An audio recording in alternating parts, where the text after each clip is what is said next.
হিসাব বিজ্ঞান অনার্স সাবজেক্টের অনার্স তৃতীয় বর্ষের প্রিয় শিক্ষার্থীরা, আশা করি তোমরা সবাই ভালো আছো। দীর্ঘ সময় পরে তোমাদের সাথে অনলাইনে একটি ক্লাসের ভিডিও আপলোড দিচ্ছি। আশা করি তোমরা এই ভিডিও থেকে এবং আজকের যে চ্যাপ্টারটি শুরু করতে যাচ্ছি সেটি তোমাদের জন্য আশা করি উপকারে আসবে এবং এই অধ্যায় থেকে জ্ঞান অর্জন করবে। তো যাই হোক, আমি অনার্স তৃতীয় বর্ষের যে বিষয়টি আজকে তোমাদেরকে পাঠদান করব সেটি হচ্ছে যে ফিনান্সিয়াল ম্যানেজমেন্ট। জানো যে এটি একটি গুরুত্বপূর্ণ বিষয় তোমাদের, এবং এই বইয়ের বা এই বিষয়ের তোমাদের চতুর্থ অধ্যায় থেকে অর্থাৎ ডিভিডেন্ড পলিসি থেকে মূলত আমি আলোচনা শুরু করতে যাচ্ছি। তো সবাই তোমরা মনোযোগ দিয়ে শুনবে এবং বিষয়বস্তুগুলো একটু মনে রাখার চেষ্টা করবে, তাহলে আশা করি তোমাদের জন্য সুবিধা হবে। তো আমরা ডিভিডেন্ড পলিসি বা লভ্যাংশ নীতি আলোচনা করার পূর্বে আমাদের জানা দরকার সেটি হচ্ছে ডিভিডেন্ড কি। তো ডিভিডেন্ডের বাংলা হচ্ছে লভ্যাংশ।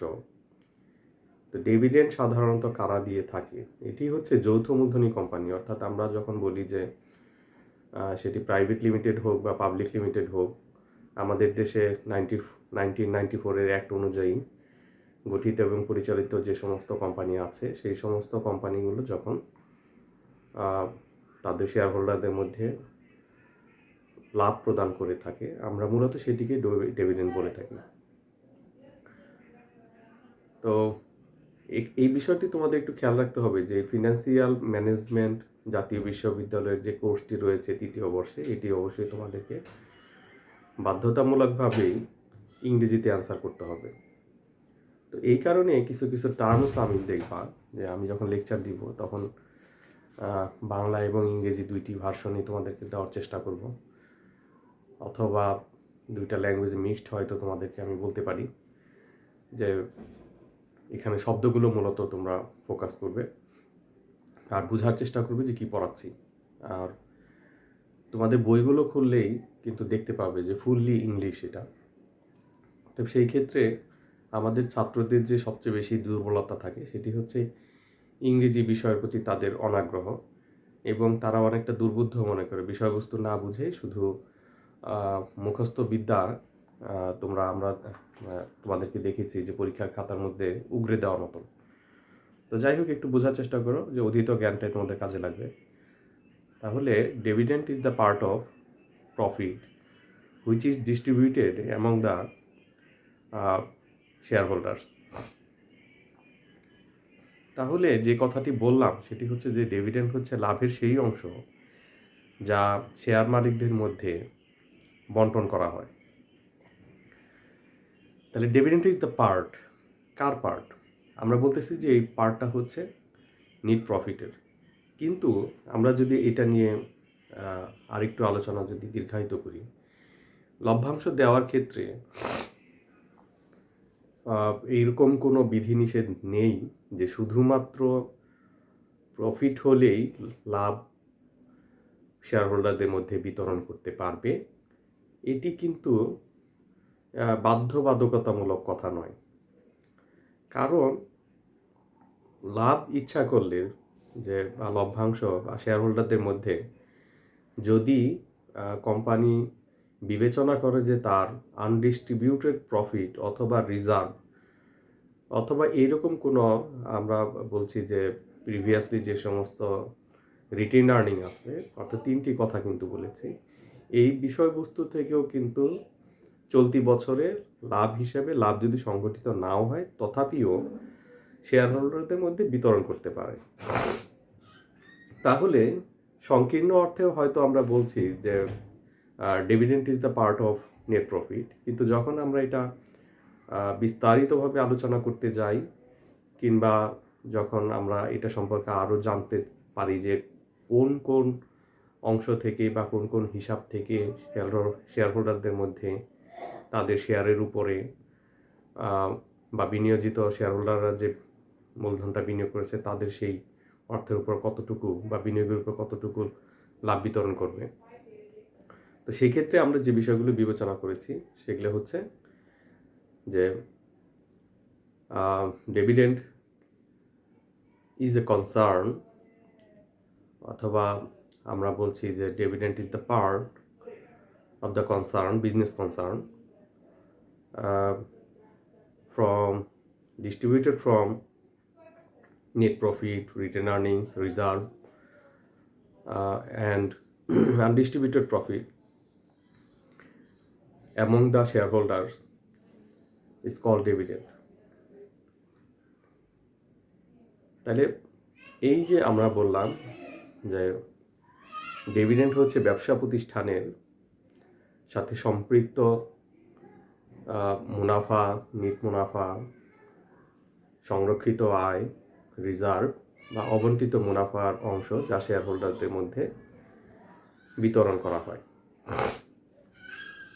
তাহলে এখান থেকে এই আলোচনা থেকে অন্তত এইটুকু বুঝতে পেরেছ যে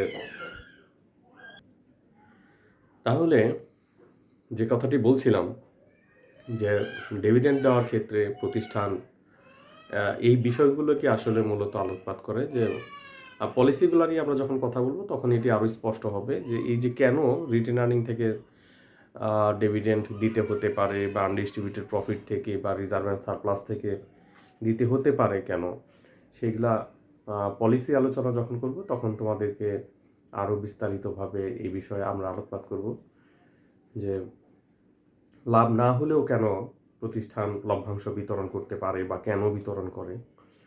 তো আজকে মূলত দুইটি বিষয় তোমাদের কাছে এই প্রেজেন্টেশন করছি। প্রথম বিষয়টি অলরেডি আলোচনা আমি করে ফেলেছি, সেটি হচ্ছে ডিভিডেন্ড কী বা লভ্যাংশ কী।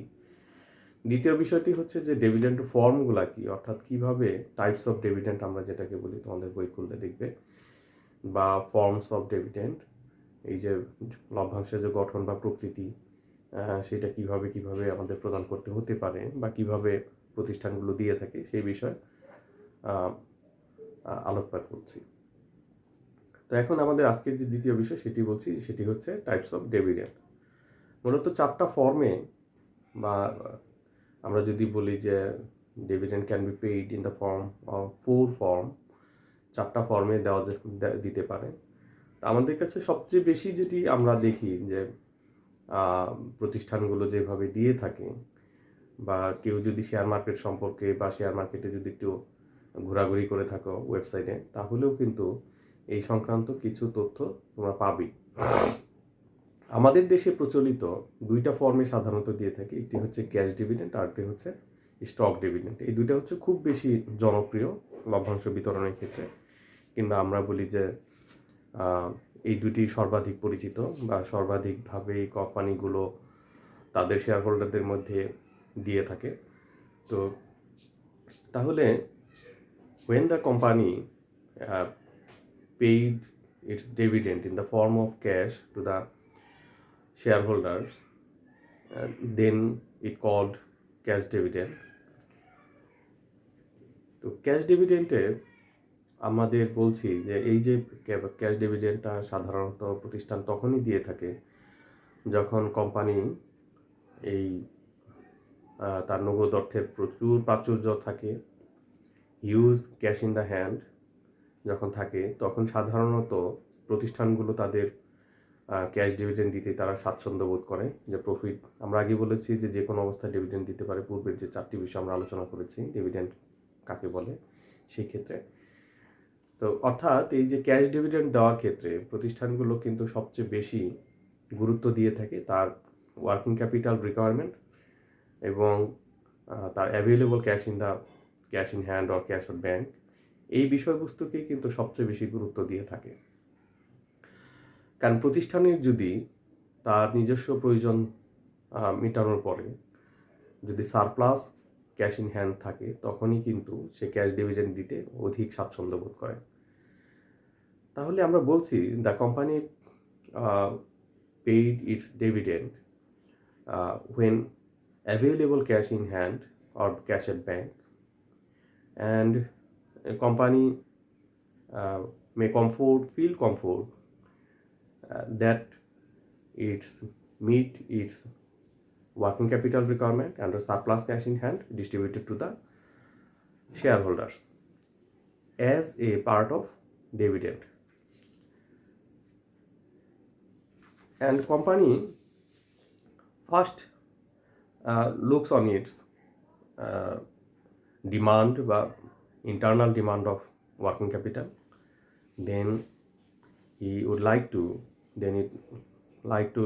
cash dividend to its shareholders.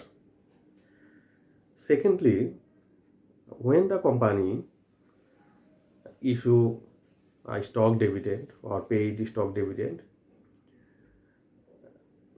company when feel that it might use cash demand, and the company also feel that the company if paid cash dividend, then it's likely short or may short its working capital. তো আমরা বলছি যে দেখো যে প্রতিষ্ঠানগুলো যখন তার cash যখন প্রচুর দরকার পড়ে,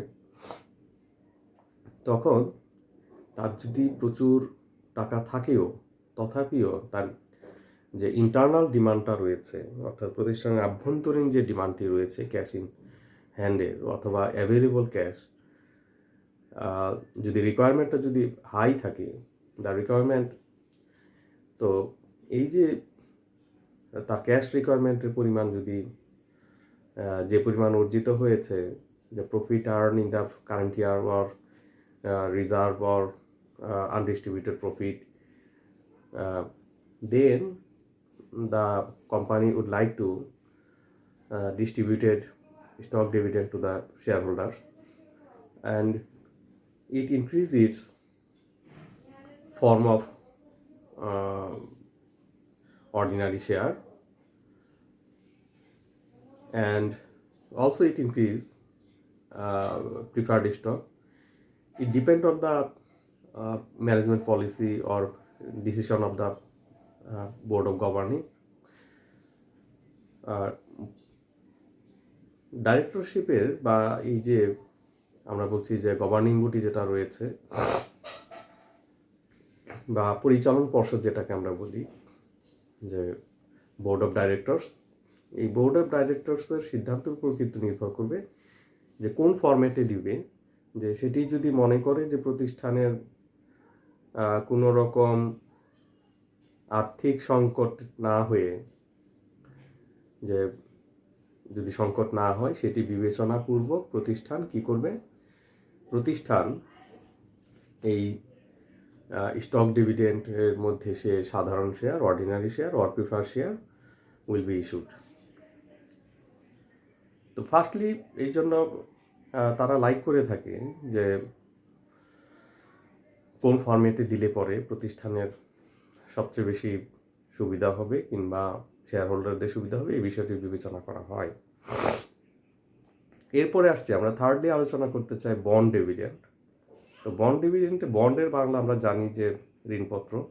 সাধারণত জেনারেলি এটা বাংলাদেশে খুব একটা দেখা যায় না যে বন্ড হিসেবে ডিভিডেন্ড বিতরণ করেছে, কিন্তু এটা সারা বিশ্বে বা বিভিন্ন দেশে এটা সাময়িকভাবে যদি মনে করে যে এটা 4 ইয়ার্স আর 5 ইয়ার্সের মধ্যে তাদের ক্যাশ রিকোয়ারমেন্টটা অথবা অ্যাভেলেবল ক্যাশটা তাদের বেড়ে যাবে, কিংবা আগামী 4 বছর পরে বা 5 বছর পরে যে কয় বছরের জন্য ঋণপত্রটি ইস্যু করে সেটি তারা পরিশোধ করে দিতে পারবে এবং তাদের ইনকাম ইনক্রিজ হবে, তখন কিন্তু তারা এই ক্যাশ ডিভিডেন্ড অথবা স্টক ডিভিডেন্ড না দিয়ে, মালিকানা বৃদ্ধি না করে, they would not like to increase their share holder,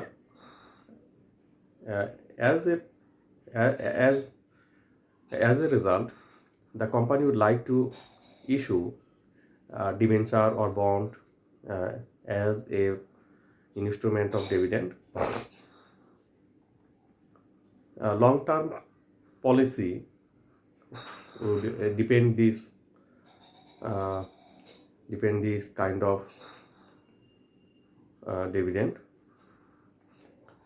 দেখো যে এই যে আমরা সর্বশেষ যে কথাটি বললাম যে দীর্ঘমেয়াদী পলিসির জন্য তারা যদি আগে বলেছি, আমি একটু আগেও আলোচনা করেছি যে if the board of directors feel that they would pay the bond after a time and they use their money or the profit or undistributed profit or retained earnings in the proper way, and they earn a much of profit and they increase their cash in hand after a certain time, and they would like to pay the interest and the value of bond. তো এই ক্ষেত্রেও আমরা এই বিষয়গুলোকে দেখে থাকি যে এটা আসলে totally depend on the decision of the board of directors and the share holders. And fourth and last, এই যে 4 নাম্বার এবং সর্বশেষ যেটি বলা হচ্ছে সেটি হচ্ছে প্রপার্টি ডিভিডেন্ড। এটা আসলে প্রপার্টি বলতে আমরা যা বুঝি সেটি হচ্ছে সম্পদ, বা সম্পদ যদি লভ্যাংশ হিসেবে কোনো সম্পদ দেওয়া হয়। আসলে এটি বাংলাদেশে নাই বললেই চলে, এটি এখন পর্যন্ত দৃশ্যমান হয়নি বাংলাদেশে, কিন্তু ইন্টারন্যাশনালি বা ডিভিডেন্ড পলিসি বা ডিভিডেন্ড ইনস্ট্রুমেন্ট হিসেবে বা ডিভিডেন্টের প্রকার হিসেবে আমরা বলতে পারি প্রপার্টি দেওয়া যেতে পারে। যে প্রতিষ্ঠান হয়তো এই বছর ক্যাশ ডিভিডেন্ড দিতে পারলো না, কিন্তু সে তার উৎপাদিত পণ্য বা সম্পদ সেটি শেয়ার হোল্ডারদের মধ্যে বিতরণ করতে পারে। যে ধরো অ্যাজ এ রেজাল্ট বা কনসিকুয়েন্স এটা কী হতে পারে, সেটি হচ্ছে যে ধরো আমি একটা উদাহরণ যদি দিই, যে শেয়ার হোল্ডারদের কী করলো, যে হিউজ তার প্রোডাকশন, হিউজ উৎপাদন, তো উৎপাদিত পণ্য বাজারে খুব ভালো চলছে। দুইটি অবস্থায় সে এটি করতে পারে। এটি হচ্ছে যে তার ক্যাশ ডিভিডেন্ড দেওয়ার সামর্থ্য নাই, অথবা স্টক ইস্যু করলে পরে সামনের বছর আরও শেয়ার হোল্ডার সংখ্যা বেড়ে যাবে, এই পলিসিও তারা রাজি না, কিংবা ডিবেঞ্চার এই মুহূর্তে তারা ঋণ নিতেও ইচ্ছুক না, কিন্তু তাদের প্রচুর আমরা যেটাকে বলছি যে a lot of stock in the godown, finish goods.